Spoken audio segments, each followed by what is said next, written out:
Well, a very good morning to you. This is My Doctor. Thank you very much for joining us. My name is Winnie Lubaba. Now, today we want to address a very, very sensitive topic that probably most of the time people are shy to talk about or don't want to talk about it because of cases of stigma and discrimination. Well, we decided to tackle it today on My Doctor, and that is on domestic violence. And hear about this very shocking statistics that we found, that the rate of domestic violence in sub-Saharan Africa is among the highest in the world. And of course, over 47% of women in Kenya have experienced physical or sexual violence. And of course, this is higher than pooled estimates from 81 countries, which show that nearly 30% of women experience physical or sexual intimate partner violence, of course, during their lifetime. So of course, that is why we decided to talk about it today. Of course, in the country, of course, we have experienced cases of femicides, of domestic violence, gender-based violence here and there. And the more we keep quiet, the more these cases continue to rise. So we decided to talk about it today, like I said, on the show. So if you are watching us right now and probably have been affected in one way or the other by domestic violence, then of course, feel free to call us as well and share your story with us, or send us a text message on 40920. We'll be looking at them very, very shortly. My guests are here. Of course, they are ready, on set, waiting for us to start the discussion. As you can see them, of course, we have a psychologist, which we all know by now, because she has been with us for a very, very long time. And of course, not forgetting, we also have Pauline, who will be sharing her story with us on how or what exactly happened during her time when she was married and why she decided to leave, of course, the marriage. So again, you want to stick around till the end of the show, but before we get into that discussion, take a look at this video. We'll be right back with more. All right, welcome back. Glad you're still with us. This is My Doctor, and of course, just in case you're tuning in right now, today we are tackling a very, very sensitive topic, I must say, and that is on domestic violence. So again, if you're watching us right now, probably have been affected, or you are experiencing the same and don't really know what to do or who to talk to, then feel free to text us on 40920. Of course, we'll be looking at them very, very shortly. But for now, let me introduce my guest very, very briefly. And of course, we'll start with you, Pauline. Thank you so much for joining us. You're welcome. And first of all, thank you so much for just accepting the call to just come and share your story, because like I said, this is not something that so many people talk about because of so many reasons, which of course we'll be looking at very, very shortly. But for now, just say hi to our lovely audience. Hi. And then tell them your name and what you do. I am Pauline Juma. I just turned 25 on 9th January, so I am 25. Happy belated birthday. Thank you. And I am a mother to two wonderful boys, and I'm a sexual gender-based violence activist in Kibera, Kawangware, and Dandora. Yeah, and the reason I love sharing my story. I believe in a story a day keeps the perpetrators away. Absolutely, absolutely. And thank you so much for coming. And of course, Happy New Year, first of all. Thank you, Winnie. Happy New Year to you. I'm very well. You look lovely. Thank you. And thank you so much for coming as well. Thank you very much. So just in case someone is tuning in today for the very first time and thinking, oh, okay, Sawa. Now, my name is Grace Kariuki, and I am a marriage and family therapist and also a mental health specialist. Yes. All right. And can we just, we looked at the statistics, and of course, Kenya has, Africa, of course, has the highest, but in Kenya, a lot of women, have gone through this. But when we talk about gender-based violence, of course, today we're not talking about gender-based, but domestic per se. But when we talk about gender, this cuts across. Because most of the time when we talk about gender, the focus is mostly on women, but not forgetting that also men go through the same. So can we just start with then domestic violence? Like what qualifies to be termed as domestic violence before we talk to Pauline? Sure. Most of the time when we hear domestic violence, we think of physical, fighting, pushing, that kind of thing. But domestic violence can be anything that makes you feel intimidated, threatened, physically, assaulted, sexually assaulted within your relationship, emotional. We talk about emotional abuse. We talk about financial abuse. We talk about verbal abuse. So it's anything that is violence towards you from your spouse, that is termed domestic violence. And so it's not just physical. We can talk about psychological, mental, emotional, and even financial, like withholding, because anything that somebody who you are in relationship with that uses to punish you and to hurt you can be termed abusive, because an intimate relationship is supposed to be protective, loving, and kind. And so when that person turns against you and makes you feel unsafe in any way, physically, emotionally, psychologically, and we even talk about spiritual abuse, where you are not allowed to go to church, or you are told you can only go to a certain church. So those kinds of things. And then you see there's a very thin line, because most of the time, and when you talk to people, especially who've gone through it, they will tell you, oh, well, I saw the signs first, but I thought probably they will change, or this is just him, or this is just her, and they will, let's say, get over it, but then again, they didn't. And by the time I realized that, it was somehow too late. So of course, we'll also talk about then, when do you pick up these red flags and when do you act? Because I think for most people, the biggest problem is then, how do I act? Do I go? Do I go out, or do I? All right. But for you, Pauline, when did it start? Because like you said, I mean, you're 25. You're still very young, I would say. So just take us back to when did this all begin? Just after high school, I ran away from home and decided I'm going to get married.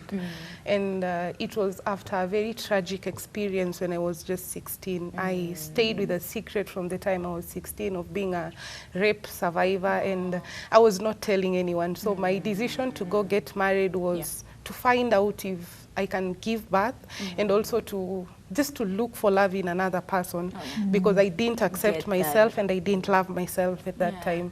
And so it was just a good relationship, and this man reminded me every day that he loved me. And being a firstborn, I am very hardworking, and I was taught from the time I was really young, you have to be hardworking. So I was in the house, a 19-year-old girl.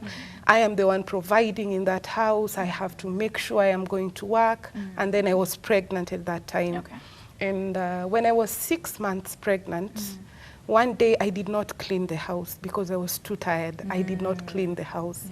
So he came, asked a question, and I just looked. I could not answer. And the next thing, I was slapped, and he was trying to squeeze my stomach and beating me up. Why haven't you cleaned the house? No wonder you were defiled when you were young. You're so stupid. He was abusing me, beating me at the same time. And you know, after all that, I ran away and I went home to my mom. My mom asked me what happened. But something very funny, I told my mom, nimeanguka kwa stairs. And my mom looked at me and realized, before I was beaten up, it was more of verbal. You're stupid, look at you, how do you even look? And I was assuming, you see, I was telling myself every day, maybe one day he'll change, he'll change. And something else, I was like, because sometimes he would abuse me and at the same time remind me that you're beautiful. We were not raised, I was not raised with a mother who told me I am beautiful. So this man telling me I'm beautiful, all my hopes were on him. And that day I went to mom, and mom told me, ile siku utachoka kuanguka kwa stairs, please come back home. But I still went back to that house. In the evening, I recollected myself and went back to that house. And he apologized, and we were all okay. I gave birth to my son. 1 month later, I went to work. Because I have never been used to depend on people so much. So I went back to work. And it was all the same. Now it was worst. You reach work, after 10 minutes, he is called. Mtoto analia. Come back for your child. And you know, at that time, you make sure you've made sure your child is okay. You've prepared everything so that when you go to work, you're okay. 3 months later, I couldn't work. I couldn't work. I was working at Barclays Bank at that point as a sales representative. And I had to quit work. And now drama began. All right, let's take a pause from there.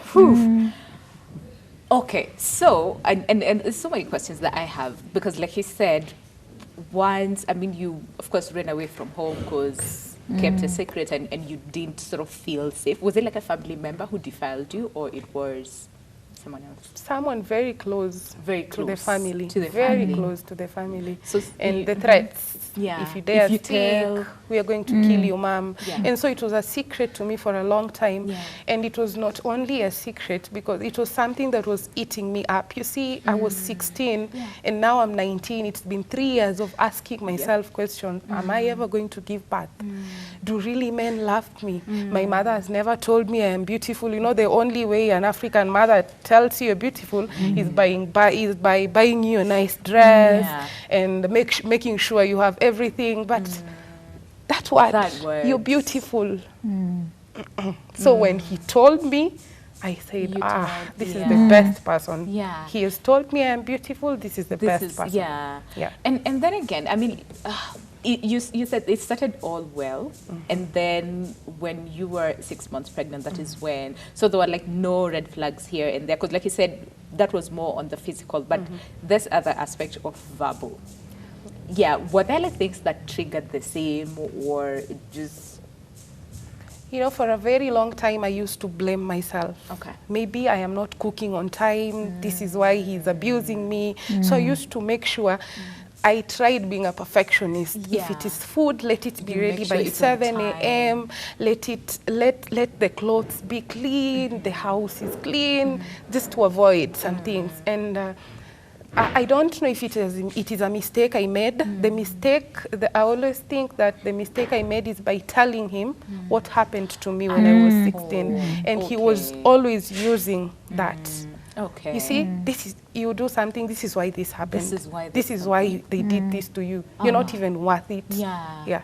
Oh wow, Grace, what do you pick from the same? Because this, like, there's so many aspects that we can look at just from the first part of her story. So many things. Of course, there's that aspect of defilement at a very young age, keeping a secret you cannot tell anyone, and then you feel worthless. You feel, you know, all those things, and then there's no that safe environment at home. Yeah. And I think from what you said, Pauline, that is why you decided, you know what, again as well, just go outside and see if I can get someone to love me and tell me. And just assure me that I am beautiful, I am worth it, I am enough, I am all those things. Yeah, right. Now, from Pauline's story, you see the risk factors. And the home environment wasn't safe for her. She couldn't share with her mother what was going on, and obviously the person who assaulted her was close to the family, you know, somebody who's known to the family. And so some of the risk factors are things like what the experience that she had. There wasn't protection for her. And then number two, the emotional turmoil after the rape. Then there was a lot of questions. Who am I? Why did this happen to me? So the questioning of who I am, low self-esteem, low self-worth, self-doubt, a lot of it, and then now seeking to redeem herself. And so going out, and so even if we could get the story about, maybe if we had time and she told us how she met this guy, you would realize that she probably did not have either the time or even the know-how to really figure out who this person is. The dating period, the courtship period, usually because she ran away from home, so she wasn't going to date this person and figure things out. So she's just looking for solace, she's looking for that emotional safety. And then what we also know about perpetrators, unfortunately a lot of people don't realize that this violent persona that they present is a cover-up for how low they feel about themselves. They are very afraid, very anxious, and they have very low levels of self-esteem. Okay. And so what they do, they project a lot to their partners. You have to be perfect for me to feel perfect. And then jealousies and obsession, those are other things, and a lack of empathy.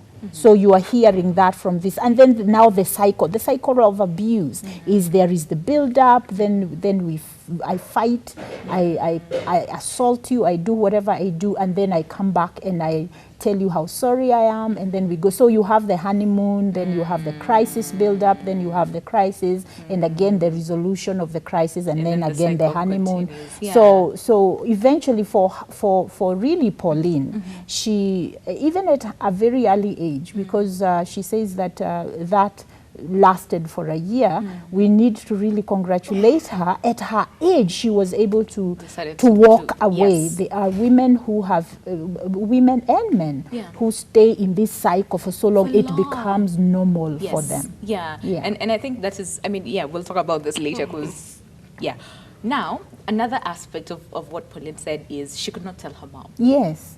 Because one, I mean, why? I want to understand why, because there's so many dynamics that we can look into. One, first of all, you're away from home. So how do you go back and tell her, by the way, I got married and I have been abused and here I am back home. Or two, the fact that, I mean, you were defiled and then you could not tell anyone. So there's that aspect of shame, probably you'll tell us on the same, but really, why? There were a lot of reasons that I grew out of them with time. And one of it was, you know, I was raised in a society that was very harsh. Kibera for me taught me to be tough. You don't just open up anything to anyone. And I was in a society that I had from the time I was really little, when a man beats you, he loves you. So it was not for my mom. And my mom didn't believe in that. My mom was always supporting me from the time she realized I was pregnant. And even just her telling me, ukichoka, rudi nyumbani, was some little hope for me. But my question was always, why would I go back to my mother's home and then the society laughs at me? Why would I? Because they kept talking from the time I was growing, wacha tuone atafika wapi. And then I got married. She will not even stay in that marriage. She will just come back. We know her. So you see, I was a 19-year-old girl trying to fight the society and prove them wrong. And at the same time, I was hurting myself. I would rather be in pain, but let the society know that we're okay. This is a perfect couple. We are fine. There's nothing happening, by the way. I am not coming back to my mother's house. So that was the greatest reason, because my parents were very supportive. My dad was always supportive, as much as he was really harsh and he got angry when I got married. He had hopes. But I mean, like every other parent. Okay. And I think this is not, it's not only you, but I think so many people, and from what Grace said, is that, I mean, you walked away after 1 year, which is really good. There's some people who choose, you know what, let me just stay. And from what you said, pretend that everything is okay. And I would rather, again, like you said, be hurt than let the people know that this is not okay. Grace, do you think it's the society that, let's say, pushes the people who are in that situation to act that way? Or sometimes we just feel outside is not safe, I would rather be in here? Yeah, there is you know the phrase, the better the devil I know than the angel I don't know. What happens when safety is taken away from us when we are in our formative years? We begin to believe that there is nowhere in the world where it is safe. And so you kind of believe that, and so you stay because you're thinking, even if I go somewhere else, it will be the same. So why would I?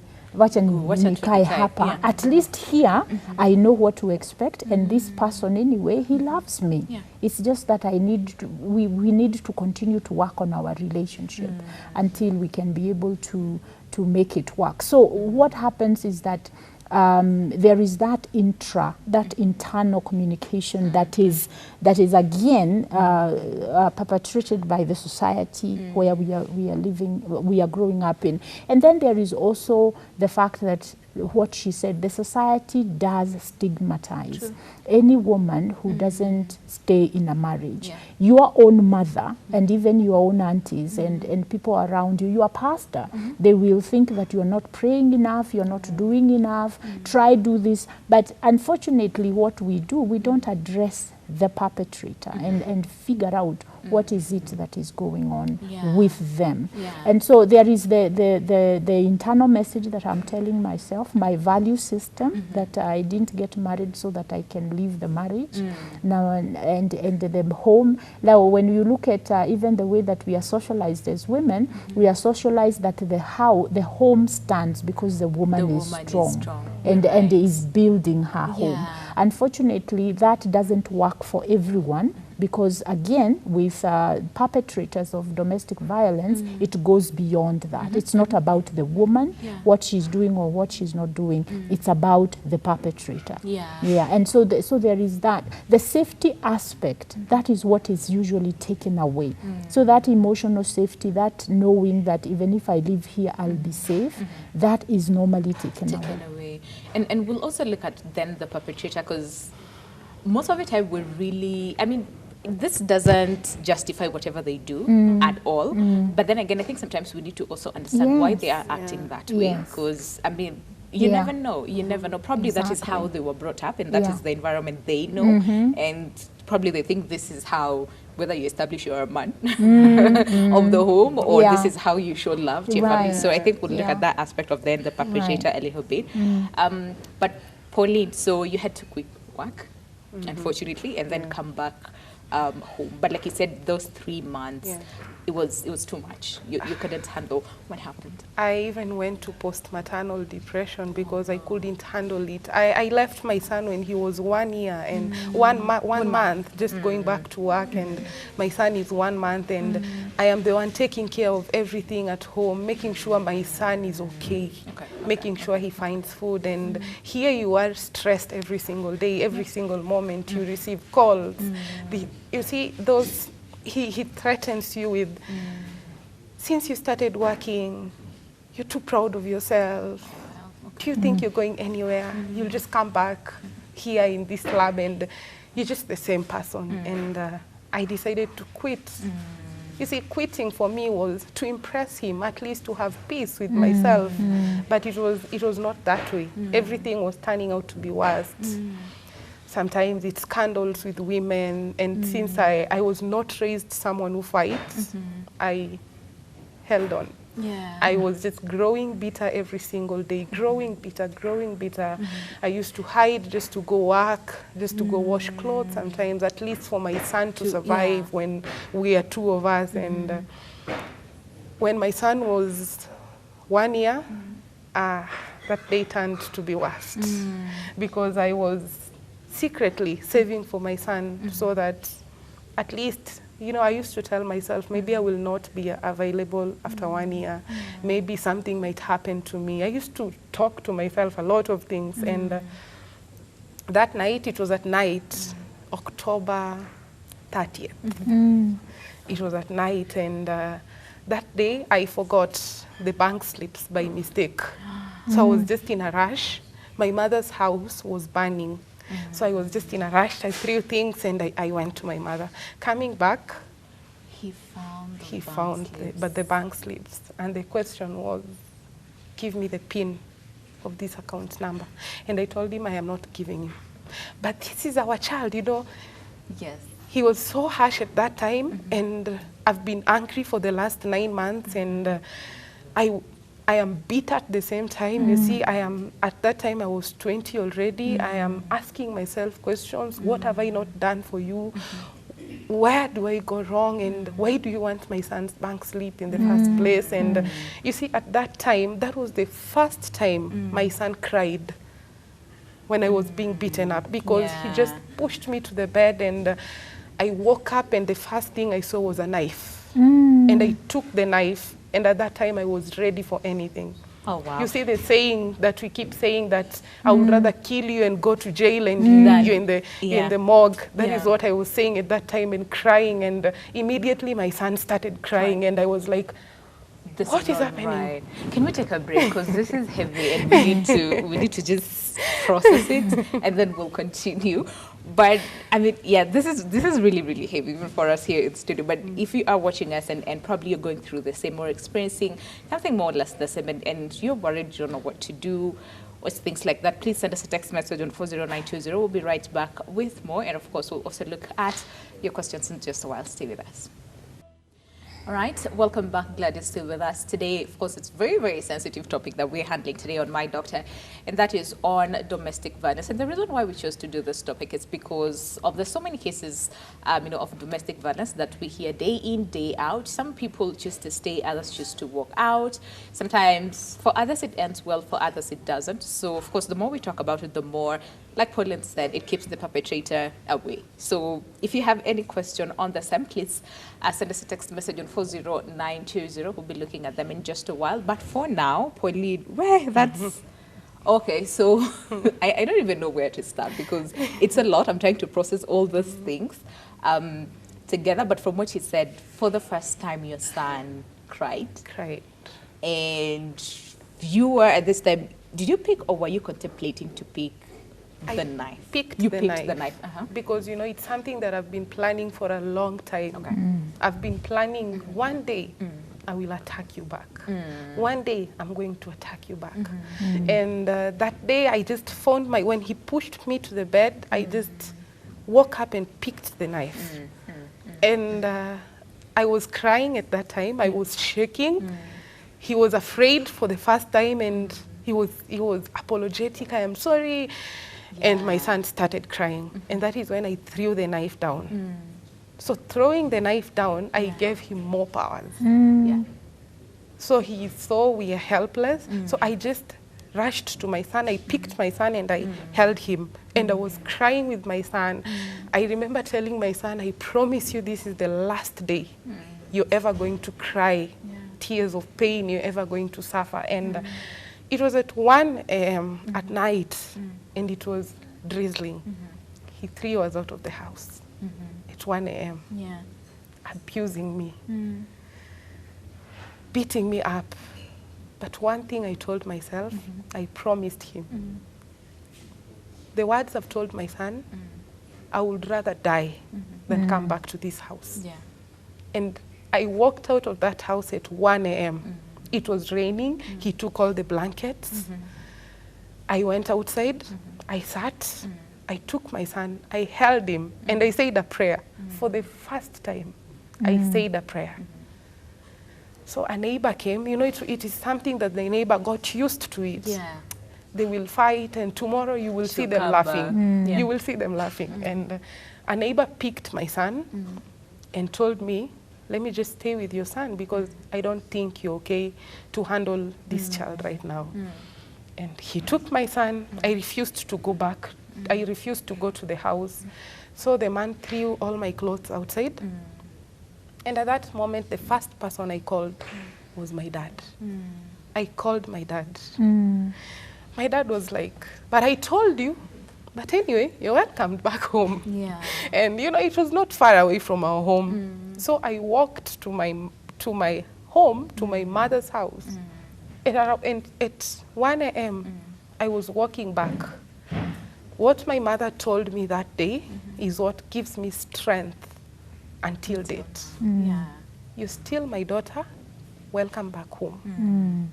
She didn't tell me, I hope you've learned the lesson. No, day by day, she made sure I am strong. Yeah, I like that. Let's pause on that positive note. At least the mother just giving you an assurance that come rain, come shine, you'll still be my child.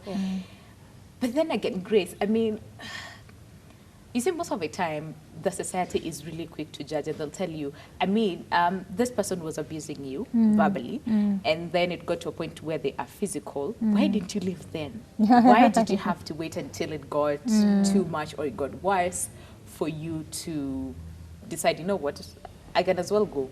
Or I would rather just, let's say, do this than go back to this house. Right. What we need to kind of do as a society is to understand that there are many dynamics to a relationship. And like Pauline said, first of all, she wants to prove that the choice she made because she made a choice to go, run away from home and go. And so she knows she disappointed her parents, she disappointed herself, and now she has made a decision. So I'm going to be here as long, I will do everything to make sure that my decision was right. And she already told us, I was trying to prove the society wrong, that my marriage is going to work. And a lot of people who stay in these marriages is because of that. That is the one major reason people stay. Over time, we develop a helplessness and a dependence on the abuser. And now, by the time it's 3-4 years down the road, we already have 2 or 3 kids. And usually most perpetrators are very loving towards their children.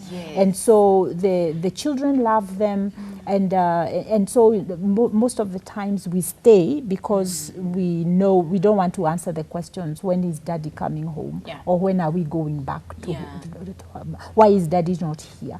So we feel we want to protect the children, but it's usually a way of preserving something that we don't want to continue to experience loss.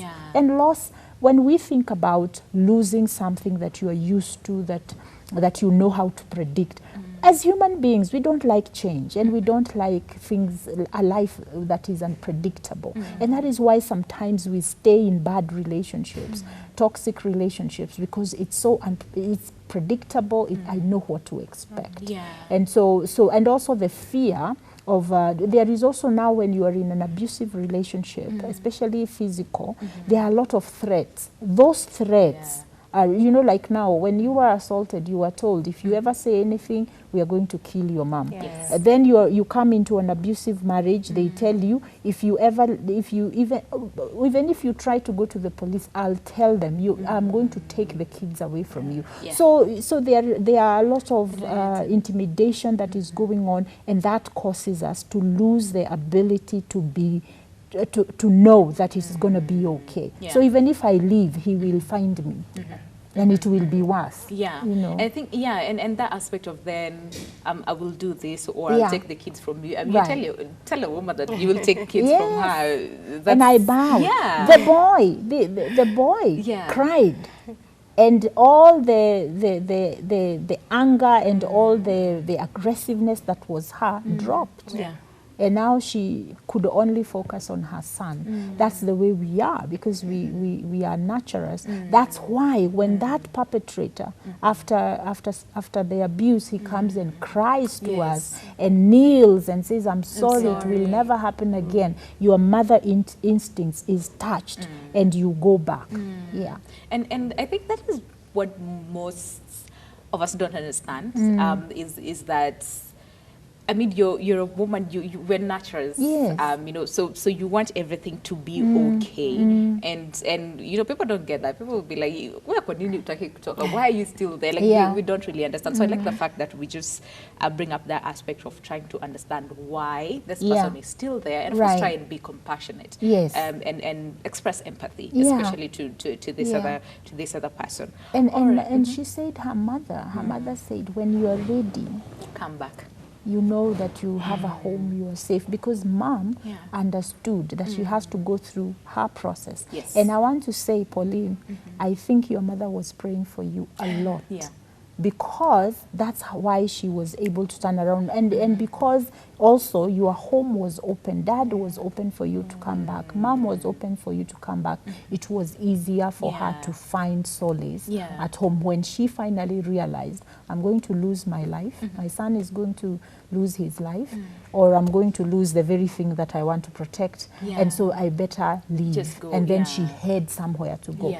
Let me say, families, when your children are in toxic, abusive relationships, please stop telling them they have to go back and make it work. Yeah. It's violence and you are going to lose your child. Yeah. If you don't lose them physically, you lose them mentally. That's true. Yeah, because psychologically they can't handle, Yeah. you cannot handle that kind of stress. Let me say this, if that son had not been in that house and cried, we wouldn't be talking with her right now, because victims of violence, and she said, I held up so much anger for 9 months. Victim of violence, that's what happens. It's then when you are triggered and you finally have an opportunity to prove yourself and you have that chance, you are not going to spare anyone. It's true. Yeah. It's true. And you may not have planned it. Yeah. Yeah. Sometimes it just happens. It's adrenaline. Yeah. It's self-protection. And then there's some people, I mean, I'm really glad that your parents were open to welcome you back home. There's some people who don't have that. There's people who, I mean, the families will be like, you decided to go, you just go, never ever come back to this place. So I mean, for such people, where do you go? Because most people are scared to go to the police, because they'll be like, yeah, I don't get much help from the police, and we know this. I mean, in the country, so many people will tell you, I went to the police, I was not helped in any way. Others will tell me, you need mambo ya ndoa, you just go back. You see? So then where do you go? Right. Now, I will say, let me say this. Especially because of children, it is important for you to report. Not so that you can, if you get the help that you need, really well and good. Yeah. If you don't, keep the OB number, because the report is the paperwork that's going to help you when you are saying, I'm leaving this person and I need to take the children because he's not a safe person for me. The problem that we have is that now you decide to go and go legal, and then he decides to fight for the children. He will also try to prove that you're not a fit mother. And you need to be able to say, I'm not a fit mother because he made me this way. And here is the record of what happened. So I will say, please seek the legal process by reporting it. And make sure that you get P3s, you get a doctor's report, because a lot of women do that, but then they decide, I don't want to prosecute the person, I don't want to go to court, but I do need to have it on record that this has been happening. So it's important for us to do that. And I know that there are a lot of policemen and a lot of places where the domestic violence is being taken seriously. So let's not just blanket everything. And then also, plus there are other institutions and organizations as well. Right. And then also seek professional help.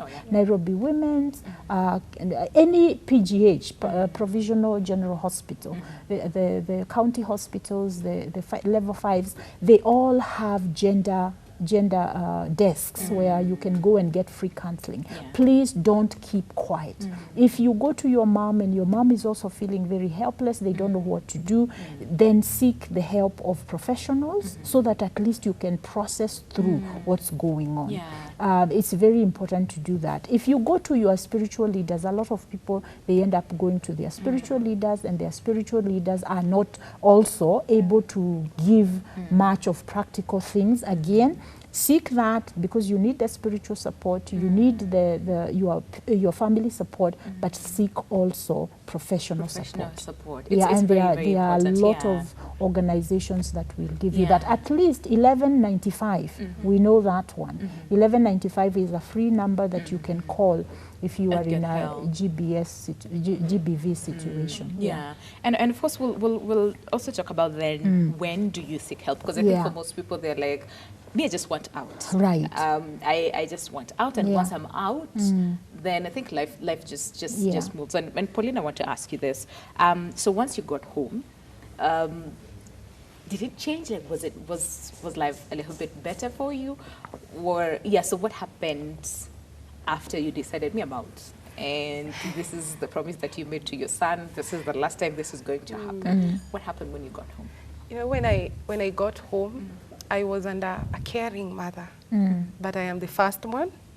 My mother at that time was sick, so I had to provide for everyone now. It's not only now my son, it's everyone in the house.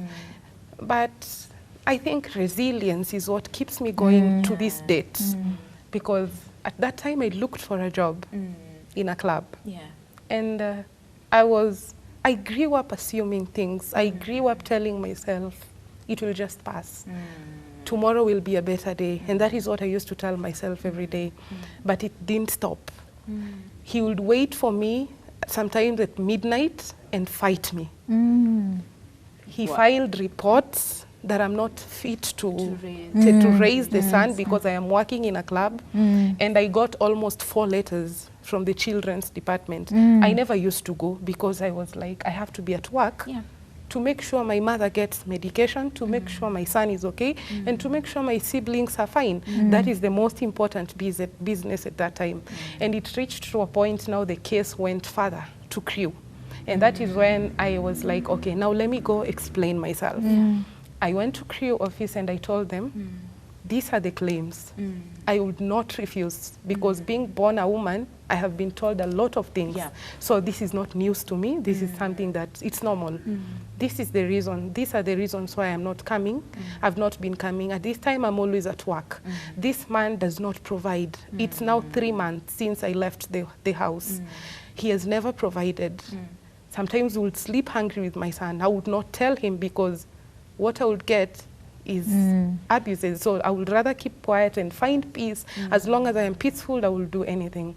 And at that time, he was asked to take care of the child.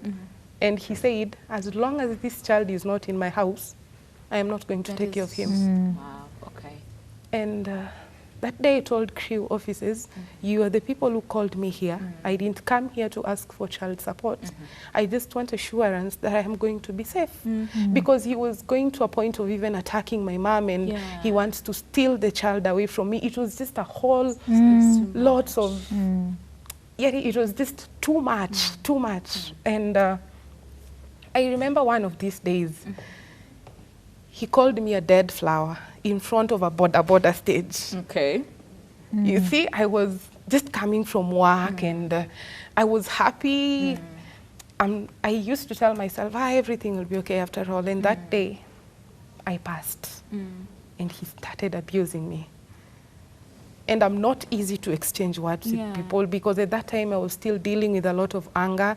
So I would just do anything at any time. So I just looked at him and he abused me, a dead flower. You cannot imagine what that word made me do in my life. Because I was like, you've called me a dead flower, I am going to prove to you that I am still beautiful.